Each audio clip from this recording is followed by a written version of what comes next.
Tamara Soroka, you are the media content specialist at Travel Manitoba. First of all, I want to thank you so much for taking the time to join me today on the Fact Up podcast. Thanks, Jim. It's great to be here. Thanks for having me. Of course. And for those unfamiliar, what is a media content specialist all about?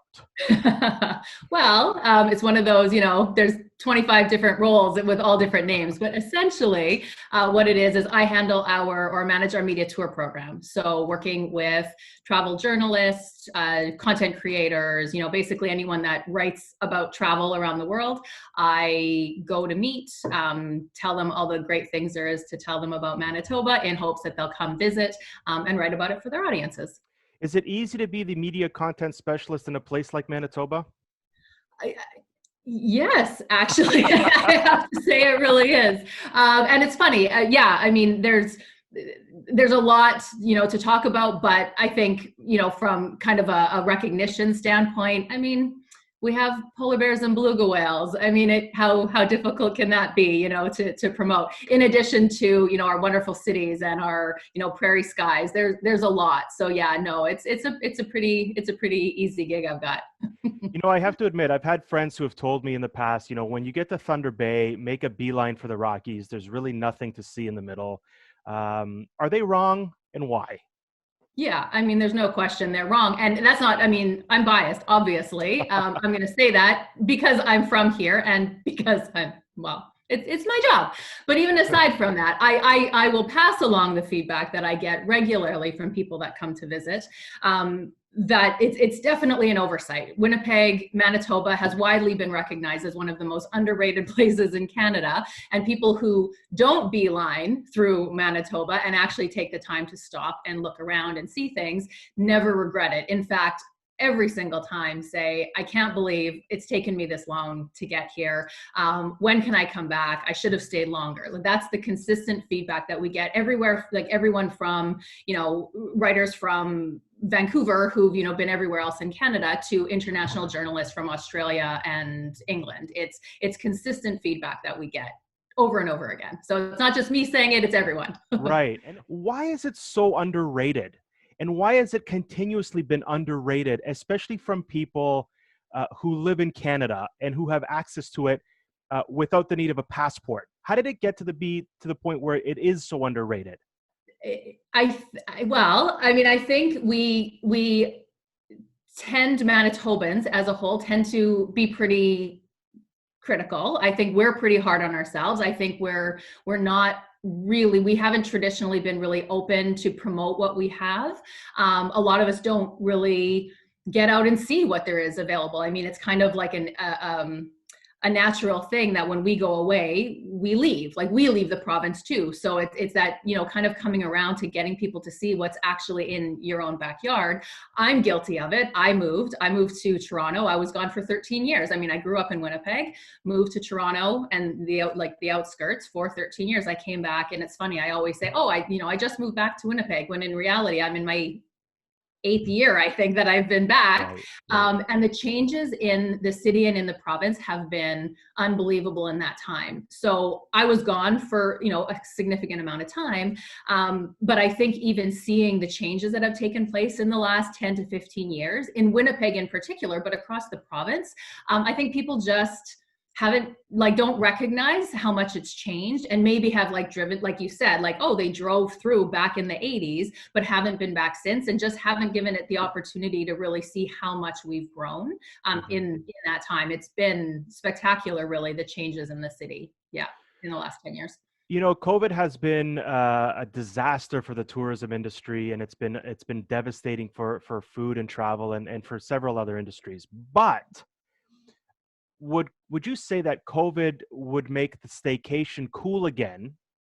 And would it force people in this country anyway to rediscover or discover for the first time places and cities that maybe they've put on the bottom of their list, now kind of move to the middle and top of their list, and Manitoba and cities within and towns within Manitoba being among those closer to the top? 100%. And it's one of the things that we're actually banking on. Really, we last summer, we saw that to a huge degree. I mean, we were very fortunate in Manitoba. We had very low case numbers.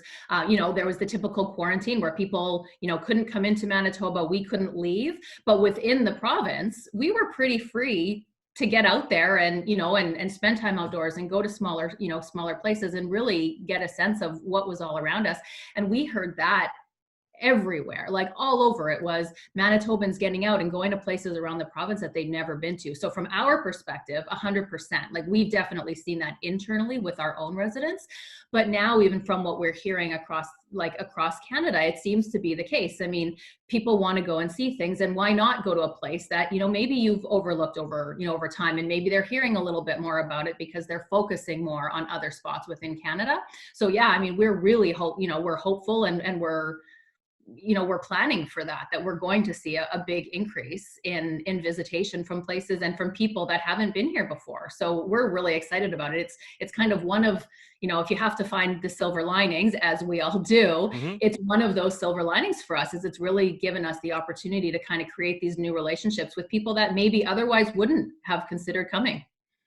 And for those who've been, let's say 10, 15, 20 years ago and have a kind of a preconceived notion and maybe know what to expect, and you say you've been there now, you've been back 7, 8 years. What can people expect to see that's different from maybe the last time they visited and just said, all right, yeah, I've been there, done that, moving on? Everything. It's a completely different city. You wouldn't recognize it. To come back, if you haven't been in Winnipeg for 10, 15 years, you wouldn't recognize it to come back. I always laugh because I left Winnipeg the year that the Jets left Winnipeg, the first time, and I came back the year that the Jets came back. Oh, convenient. So it was, I couldn't in good faith, I needed to be a Jets fan through and through. But that was just a side coincidence. But I think, and just from my vision of seeing the province and seeing Winnipeg from the outside for a little while, I personally credit, the Jets coming back to a lot of the growth that has happened. I mean, and other things that were going on at the same time. So the downtown area, like our Exchange District, which is a historic, area in the city for architecture and shopping and restaurants, has kind of really blossomed. The downtown where they built, our arena was moved kind of from a suburban area to right smack dab in the middle of the center, in the city. The Forks, which is, has been a meeting ground for 6,000 years, has expanded tremendously. The Canadian Museum for Human Rights is, the first museum built outside of the capital. It's, there's all these new things that have come through. The Assiniboine Park, Conservancy with the zoo has created the Journey to Churchill. Like, there's just been so many new developments that to come in and actually take a look around. I would be harmful if I didn't also recognize our culinary scene. Again, we were named the most underrated culinary scene in Canada.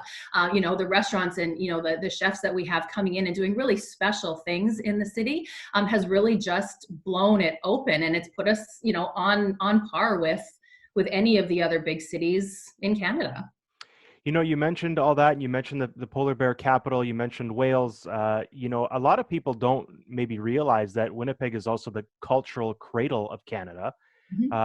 Royal Winnipeg Ballet is, one of the longest, if not the longest, continuously running ballet companies on the continent. The theater center and the orchestra. Is it going to finally get the admiration and attention it deserves, the city of Winnipeg? Hopefully. I mean, we've certainly been pushing for that for a long time. It's all those little things that people don't even, like the history in Winnipeg itself is just, it's unmatched. I mean, people just don't recognize. I mean, we were Winnipeg when it was it was like the 4th fastest growing city in North America. We were the Chicago of the North. We were growing faster than New York City, when we were coming up. So, and people don't know that. And to see the history and to go and, do a walking tour and to see those things, it would be nice to have that recognized more. And yeah, I mean, the idea of having all of these cultural institutions, the Winnipeg Art Gallery, again, it's the first, civic art gallery in Canada or Western Canada. So there's all these little nuggets of history and, that things that people, again, don't even realize. So yeah, absolutely. Those are the kinds of things that we're trying to get people to see.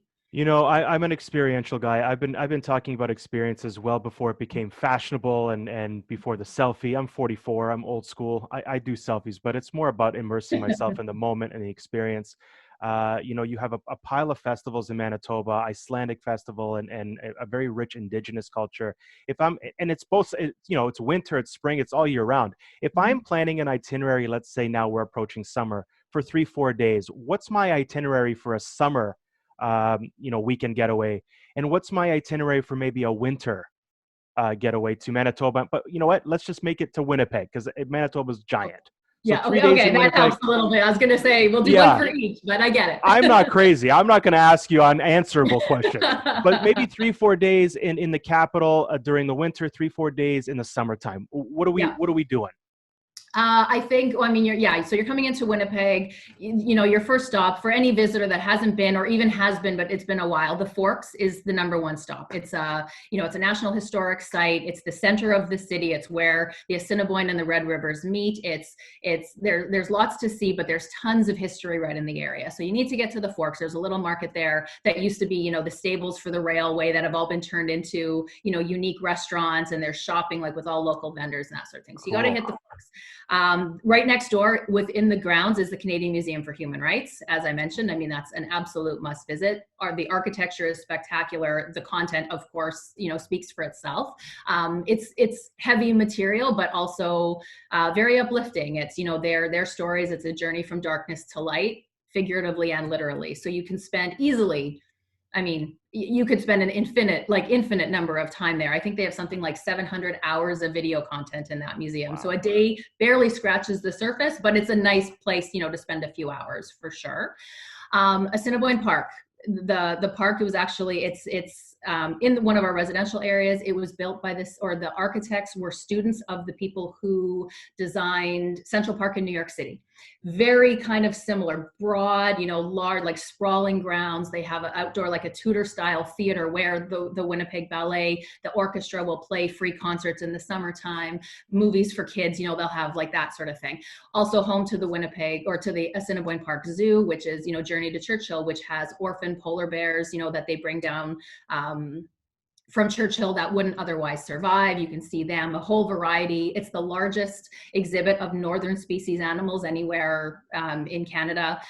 So there's lots to see there. It's really, really well done. They've won all kinds of awards for the conservation efforts that they're doing, the research efforts. They have direct links to Churchill as well, with polar bear conservation efforts, beluga, conservation and that sort of thing. The restaurants, I can't even begin to, I can't even start, with the restaurants. I could nail, throw off a list of 20 places off the top of my head. But there's lots. There's a new place called the Hargrave Street Market right downtown. And it's like an elevated food court. And they have really great local chefs that have all come in together in this really beautiful meeting space to go, before a Jets game, to go and hang out there. It's literally like across the street from the arena. So you got to hit that. I always say, now this would be a good one if we're going to kind of switch gears, from summer to winter, it works in either direction, but the tour itself is open from May usually until October, and it's called the Hermetic Code Tour. And it's funny because when I tell people about it, I always have to say, you just got to trust me. You got to bear with me, but it's a tour of our legislative buildings, our provincial House of Government, which people are like, yeah, no, I'm not interested. I'm like, no, just trust me. I promise you. And it's basically, without giving too much away, because you have to take the tour to really appreciate it, but it's called the Hermetic Code. And it's been called, it's Manitoba's Da Vinci. It's like a kind of a Da Vinci Code. And it's basically an architect. Oh, pardon me, not an architect. He's a historian, and he has done research on this building for over 10 years. He's written a book about it, and it's basically the story of how our government, our provincial government building was actually a Masonic temple built in disguise. And he walks you through the background of this story and basically tells you at the beginning, and he's very charismatic and passionate about it because he's been researching this for over 10 years. And he tells you, I'm going to tell you all kinds of things, and I don't want you to believe a single thing I tell you unless I can prove it to you. And then he spends the next 2 hours walking you through this building and this whirlwind, amazing thing about like Ark of the Covenant. And it's unbelievable. It's an absolutely spectacular tour. And everyone that goes to it just, you can't even understand it. And it's you know, you get so excited talking about it, but until you do it, you don't know until you know. You got to do it. So that's always one thing that I put high on the list as Right. well. Right. Yeah, I mean, really, there's the Manitoba Museum, which is the, you know, kind of the provincial museum and planetarium, which is actually just started. They've just opened up a bunch of new exhibits. They've redone a lot of their exhibits. So that's always, you know, a really interesting afternoon.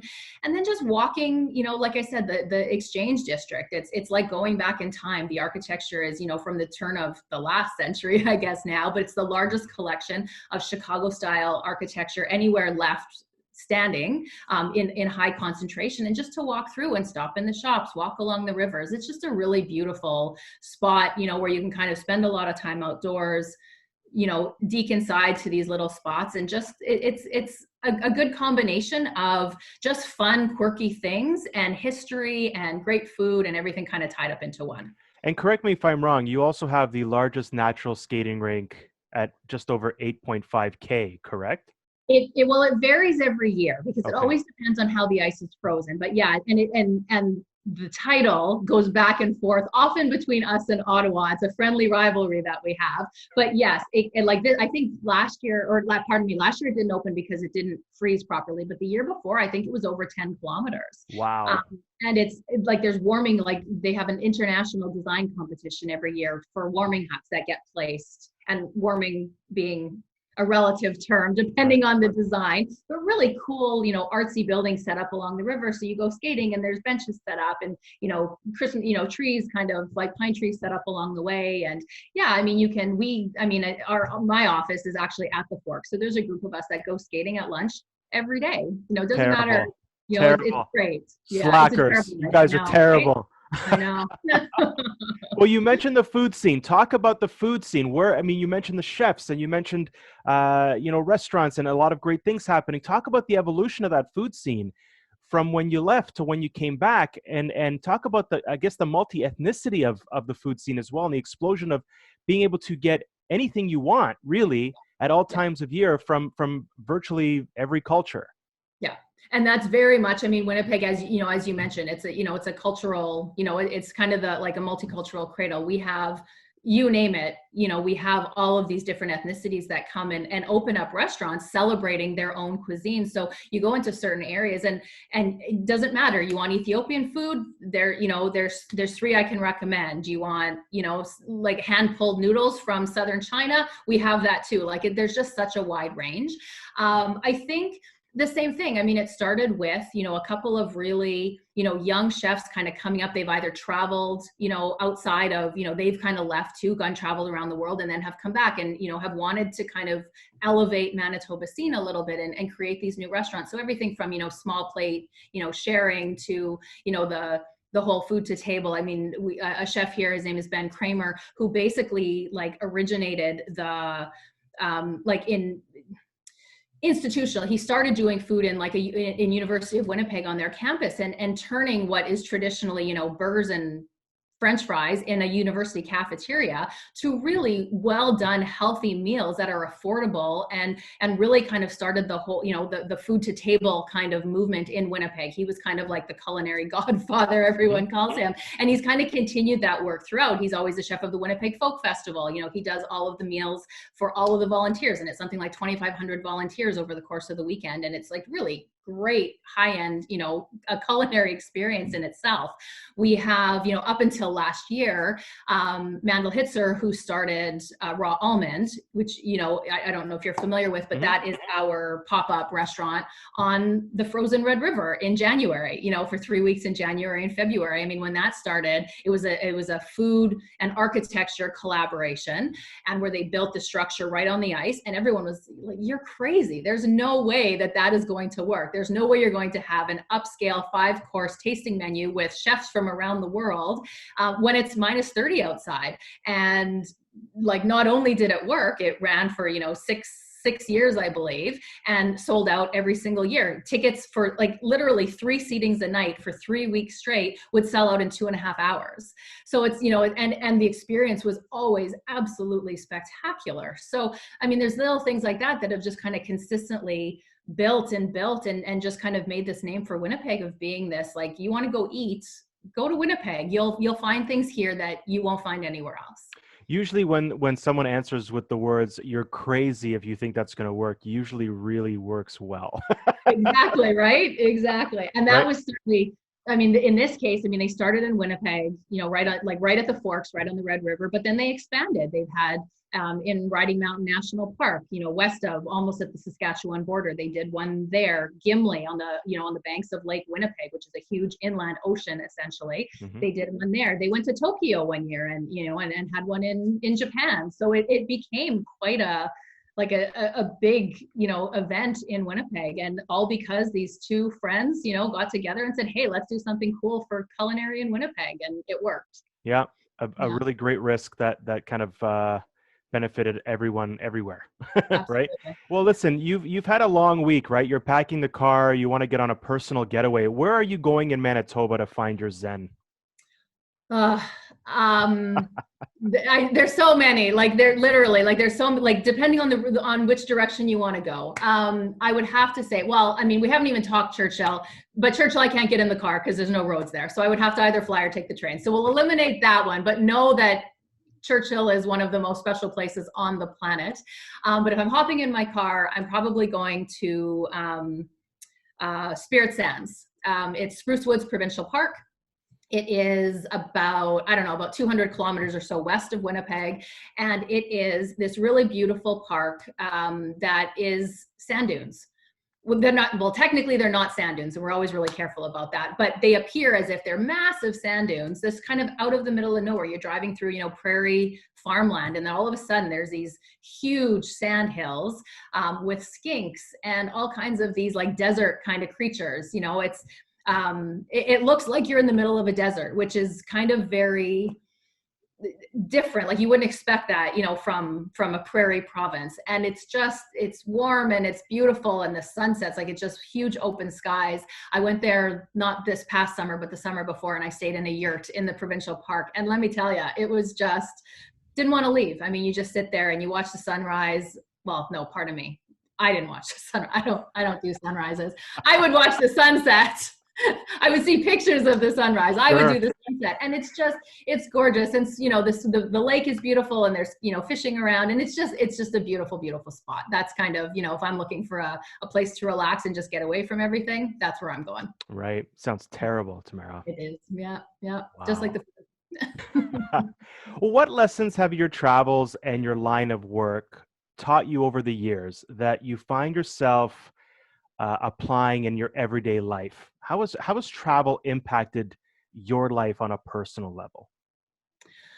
I think just the idea of recognizing that there's more out there than what's just in your backyard. Like it's seeing, I love to travel. I like, that's one of my favorite parts of my job, quite frankly, is the option to kind of get out when I go to conferences. And almost every time, if I'm going to a conference somewhere I haven't been, I'll add a few days on, either, beginning or the end, just to be able to look around a little bit, see what else is out there. And just, you kind of get to meet people. And I think it's just a recognition. It's kind of a combination of both, getting out to meet other people and see other ways of life and how other people live, and really getting that appreciation for different cultures and, the kinds of things are out there. But at the same time, making you recognize exactly what's so great about where you're from. It's that, that kind of combination of both, where it's like, yeah, I love to get away and see other things. And yeah, you kind of fantasize about, where would I live if I could go anywhere that I've been before? But realistically, knowing that I don't know that I would want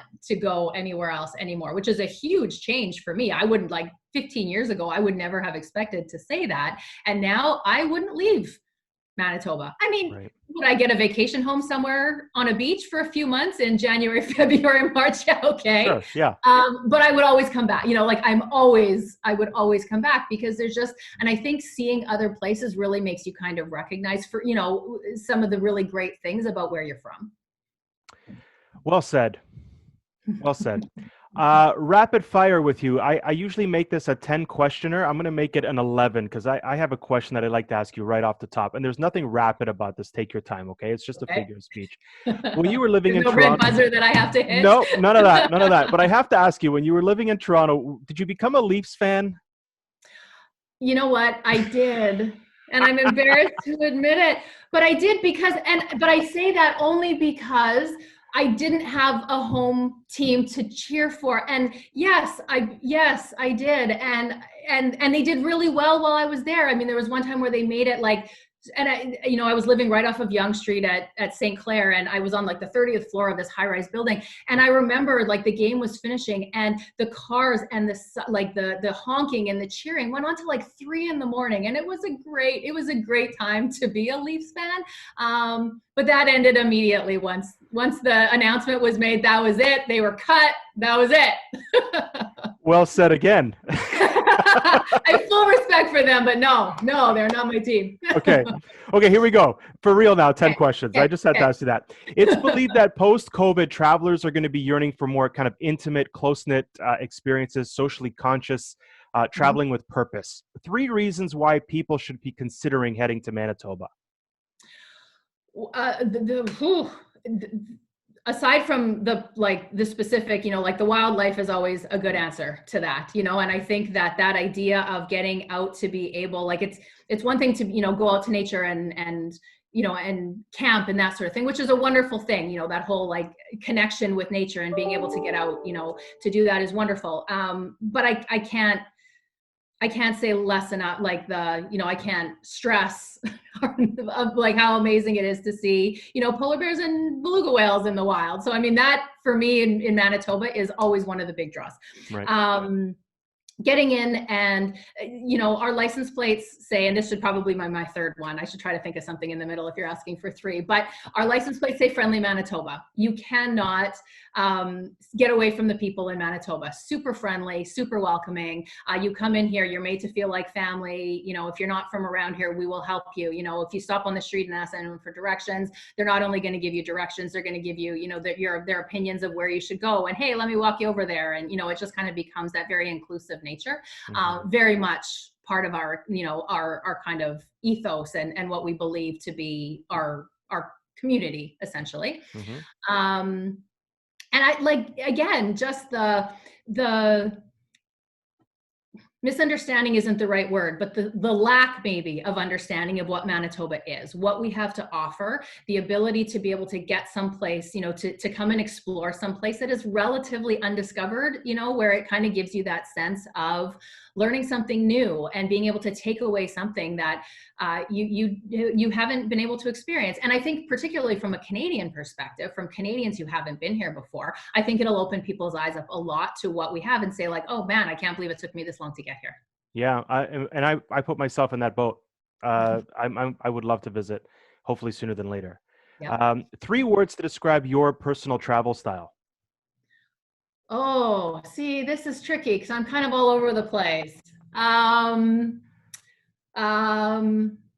you want, we can say pass if you want, and I can move on and we can come back to it. No, because that'll just make me think about it more. It'll distract me from the other ones. I think I'm looking for, and I don't know, like 3 words. It's tricky. I go back and forth between wanting really, depending on my mood, depending on kind of where I'm at any given time. Like if I'm super stressed out, from work, if I've had a bunch of projects and I just need to relax, sign me up for no stress. I want to go and I want to lay on a beach and have margaritas brought to my, to my side. And, so anything that has, that kind of really low key relaxed, I'm all about that. Depending on where I'm going, I can be the complete opposite of that, where I want no itinerary. I just want to throw myself, get a flight, throw myself on the ground and explore. Like the exploring nature for me is very, very important. And again, the connecting with people, connecting with, the local, seeing the things that people don't necessarily, not the things that aren't in the guidebook, taking, the road off the path and kind of seeing what's there. That was way more than 3 words, but that gives you a general idea. No, but I'm all about explanatory 3 words. Yeah, good. Most inspirational travel experience you've had. Inspirational. Oh, Australia, Uluru. Easy Hmm. one. When I went to Australia for the first time a few years ago, it was 4 years ago, I guess now. Actually, I actually just got back last week. I just got back from Australia. It was my last, pre-COVID trip that I have been getting all kinds of photo memories from. So that's kind of top of mind. But before that, I went 3 years before that, and I went to a media conference. It was International Media Marketplace in Sydney. And I went for the conference and just decided, I mean, it's too far to go, for a few days. And I decided to stay by myself.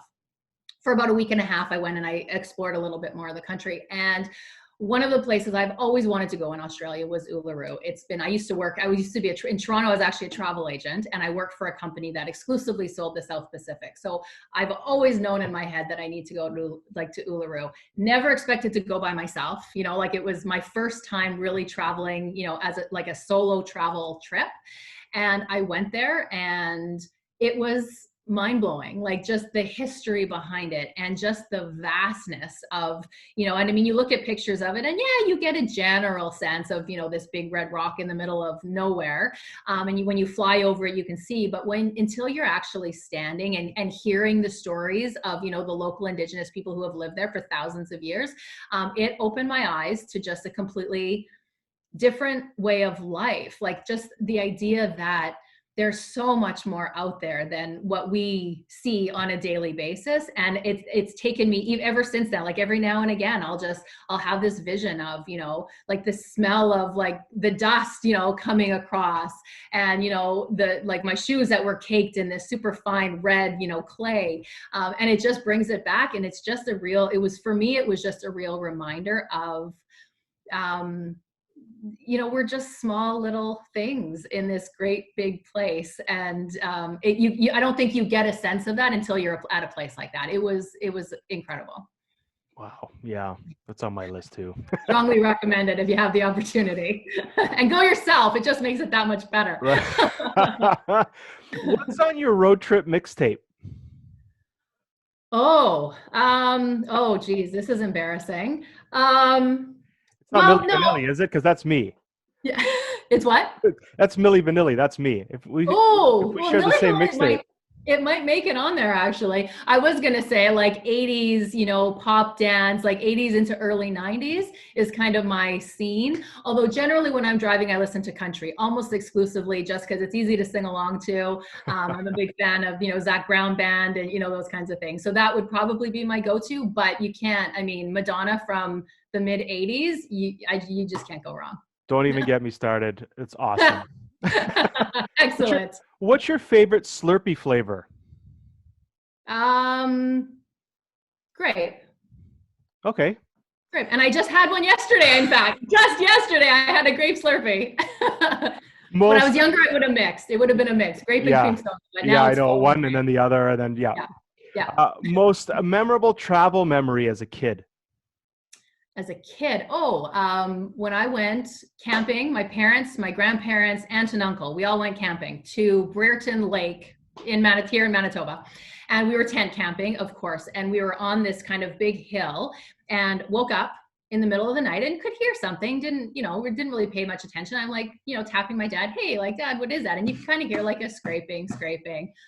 Yeah, next thing you know, my dad's up and like racing to the car to get the shotgun because there's a bear on our like a black bear, presumably, because they decided to leave the cooler full of food out on the picnic table. So yeah, it turns out it was a baby. Like it was just a little cub that was in eating our hot dogs and our eggs for breakfast in the morning. And shoot it away. I mean, obviously didn't have to use, any kind of weapon, but shoot it away. But the concern being, of course, if the baby's there, the mom's not far behind. And this was, 2, 3 in the morning. And yeah, that has left, that left a bit of a memory. You were quick to answer that. Yeah, that sticks. Well, actually, that same trip, I also, the Coleman lanterns, like the round bulb Coleman lanterns. Yeah. Well, I thought it was so pretty, and I actually put my whole palm on it while it was lit. So like my whole, like the skin from my hand actually legitimately peeled off on that same trip. So yeah, it was a highlight. There's a highlight reel for sure. Good times. Yeah. You're in the middle seat of a long haul flight. Who do you want sitting on either side of you? Oh geez. Good question. Well, because it's timely and top of mind, I would probably say Princess Diana. Okay. I've always adored her. Like even when I was young, and she was kind of like going through the wedding, and like from the very beginning, I've always really loved her and everything she stood for. I'd love to chat with her. If it's a long flight, maybe Morgan Freeman. Oh. And get him to read to me. Right. Get a really good book, or just have him recite Shawshank Redemption. The whole thing would be pretty spectacular. Plus, I think he probably has a few good stories to tell. Absolutely. Here's a bonus question. Who would you lean on to sleep? Left or right? Morgan or Princess Diana? Oh, Morgan for sure.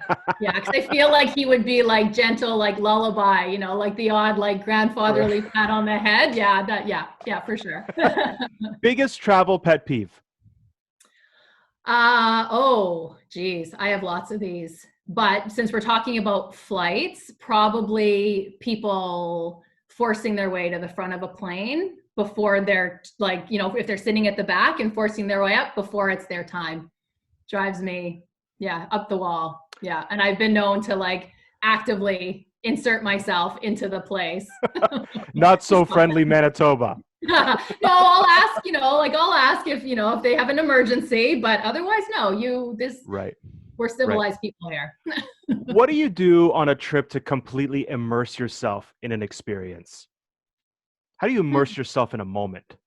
I think it's a matter of, I'm kind of a combination of both. Like I like to, I know that you don't get into like the full culture of a place when you do, like a guided tour necessarily. But I think it's really important when you get to a place that you've never been to before. I always like to take some kind of a tour in the beginning just to kind of get oriented, just get a general sense of, what there is to see, what there is to do, and then go back again after, like pick those few places that you didn't really get to explore a lot and then really kind of dive in. And I know when I was in Hong Kong, for instance, I did same kind of thing. And I went back after, they kind of said, oh, there's, the Temple Street night market, you want to go and see that.